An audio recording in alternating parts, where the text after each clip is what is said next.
ऐसा नहीं खरगोन में कि कुछ जगह पर पथराव हुआ, यहां जमकर आगजनी हुई। 13 स्थानों पर यह आगजनी देखी गई।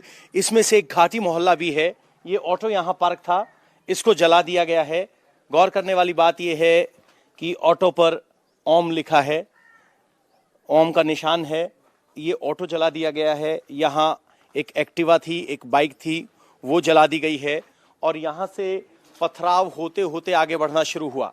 ये प्रधानमंत्री आवास योजना शहरी के तहत घर बना है, तो इस पर भी पथराव हुआ। चूंकि दीवार तो नहीं टूट सकती, लेकिन शीशे जरूर टूट गए हैं। पथराव आगे बढ़ते बढ़ते अगर आप देखेंगे तो ये हिंसा आगे बढ़ती चली गई। और यहाँ एक बल्लेरो खड़ी है, उसमें आग लगा दी गई।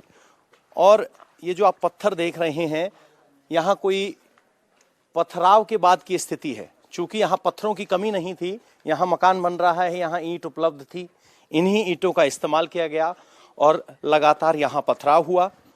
ये बल्लेरो जला दी गई है। वीरेंद्र भवसार की बल्लेरो है, उसका मोबाइल नंबर यहाँ लिखा है। उसकी ये बल्लेरो थी, इसको जला दिया गया। यहाँ किनकी, आपकी है ये? सर क्या हुआ था उस दिन? ये बल्लेरो आपकी यहाँ कैसे थी? यहाँ खड़ी थी। हाँ जी, यहाँ खड़ी थी और हम तो घर में मतलब बैठे हुए थे और एकदम से दौड़ के आए और अब पथराव चालू कर दिया तो हम घर के अंदर हो गए। उसके बाद में जो इनकी धांधल हुई, जो पथराव करना चालू करा, गाड़ी को यहाँ आग लगी पहले और यहाँ से धक्का के वहाँ ले गए और वहाँ फिर उन्होंने पेट्रोल डाल के, बम डाल के जो भी है उन्होंने आग लगाई। ये ग्रिल आपने लगाई थी भीड़ को रोकने के लिए? सब वही सब उन्होंने उनके समुदाय अच्छा, सब दंगाइयों इसलिए इधर वाले मतलब उधर नहीं जाए। अच्छा, इधर वाले। तो ये दीवार बन गई है, यहाँ दूसरा समुदाय है, यहाँ दूसरा समुदाय है। फिर भी इधर भी बहुत पत्थर मारे, ऊपर चढ़ के मारे। तो यहाँ इमामबाड़ा है ये, इसके सामने एक गाड़ी और है, इसे भी जला दिया गया है। इस गाड़ी की लपट इस पूरे मकान तक गई, पूरे मकान के शीशे टूट गए हैं। आप अगर इस मकान के ऊपर देखेंगे तो आपको दीवारों पर पत्थरों के निशान नजर आएंगे जो तीसरी मंजिल तक जा रहे हैं। ये जो मकान था, मजबूत दरवाजा था, अंदर नहीं घुस पाए, लेकिन उसके बावजूद लगातार पथराव होता रहा।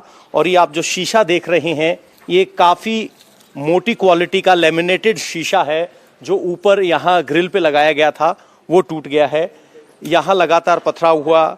ये मैम का घर है, ये यहाँ भी शीशा टूटा हुआ है, ऊपर का शीशा टूट के नीचे गिर गया है। मैम आपका क्या नाम है? ये कितने बजे की घटना है? ये शाम 7-7:30 बजे की घटना है। मेरा नाम मोना भावसार है और हम जब यहाँ पे ये हो रहा था तब हम हमारे समाज के कार्यक्रम में गए हुए थे। कहाँ? पीछे भावसार धर्मशाला में जो रामनवमी का भंडारा था, वहाँ पे गए हुए थे। अच्छा, भंडारे की सेवा में लगे हुए थे? हाँ, वहाँ पे गए। वहाँ से कोई नहीं था? नहीं, इस घर में कोई भी नहीं था और सामने सिर्फ 2 बच्चे थे और मेरे ससुर जी थे और एक गुड़िया थी। अच्छा। और यहाँ पे पता चला कि पथराव हुआ है, तो यहाँ से फोन आया गुड़िया का कि मम्मी पथराव हुआ है। रोने लगी अकेली वहाँ पे दुकान। गुड़िया 18 साल की। अच्छा। रोने लगी। वहाँ पीछे हमारी दुकान में आग लगी है, ये घर भी हमारा है।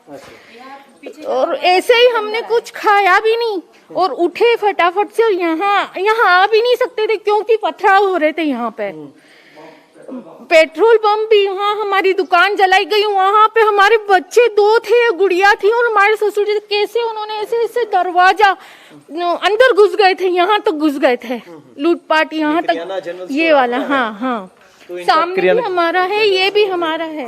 यहाँ पे ससुर जी थे और 2 बच्चे थे, गुड़िया थी। और यहाँ हम सब ताला लगा के गए हुए थे, हमारे खाना खाने गए हुए थे।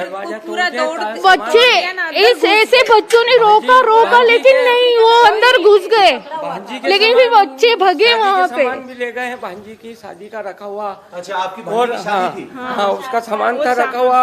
ताला भी तोड़ा दुकान का, आभूषण ले गए, उसका सामान था रखा हुआ वहाँ।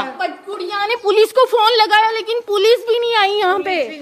उसने इतना दिमाग लगाया कि मैं पुलिस को फोन लगाऊं, हम नहीं आ सकते थे यहाँ पे। पुलिस नहीं आई। तो ये आप जो है ग्राउंड रिपोर्ट देख रहे थे खरगोन की, जिस जगह पर पथराव हुआ। और यहाँ 2-3 बातें हैं जो चौंकाने वाली हैं।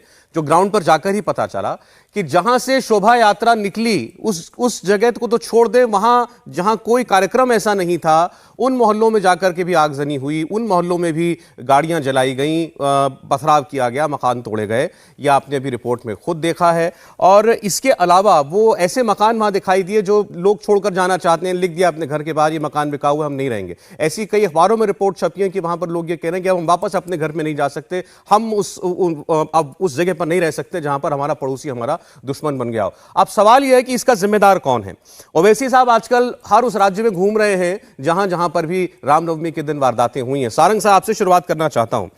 आज भी उन्होंने ये कहा है कि ये और कुछ नहीं, सरकार का फेलियर है, और जहां सरकार चाहती है वहीं पर दंगा होता है और इससे बीजेपी को फायदा होगा, इसीलिए यहां दंगे हो रहे हैं।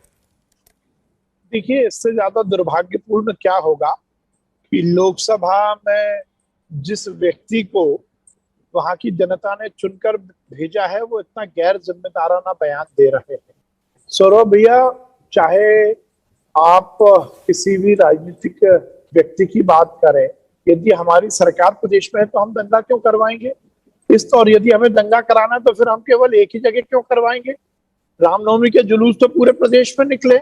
यदि हमारा चुनावी एजेंडा होता या चुनाव आ रहा है इसलिए हमें दंगा कराना होता तो हम केवल एक ही जगह क्यों कराते? फिर तो हमारे मध्य प्रदेश में बाकी जगह भी है, भोपाल भी है, इंदौर भी है, उज्जैन भी है, वहां पर भी तो रामनवमी के जुलूस निकले थे। तो ये तथ्यहीन बातों पर हम डिस्कशन करें और ऐसे देशद्रोही व्यक्ति की टिप्पणी पर हम टिप्पणी करें, मुझे लगता है ये हमारा समय बर्बादी है। और जिस प्रकार से मैं आपको बहुत बधाई दूंगा, आपने बहुत ही अच्छे से पूरी ग्राउंड रिपोर्ट दिखाई है और इससे इस बात को बल मिलता है जो हम 3 दिन से कहते आए हैं, जो हम पर इल्जाम लग रहे थे, ओवैसी जैसे नेता, दिग्विजय सिंह जी जैसे नेता, राहुल गांधी जैसे नेता हमको ये कह रहे थे कि हम बायस्ड होकर, पूर्वाग्रह से ग्रसित होकर हम कार्रवाई कर रहे हैं, या फिर वो ये कह रहे थे कि ये एक्शन का रिएक्शन है, वहां पर हिंदुओं द्वारा अनर्गल बातें की गई इसलिए मुसलमानों ने आक्रमण किया।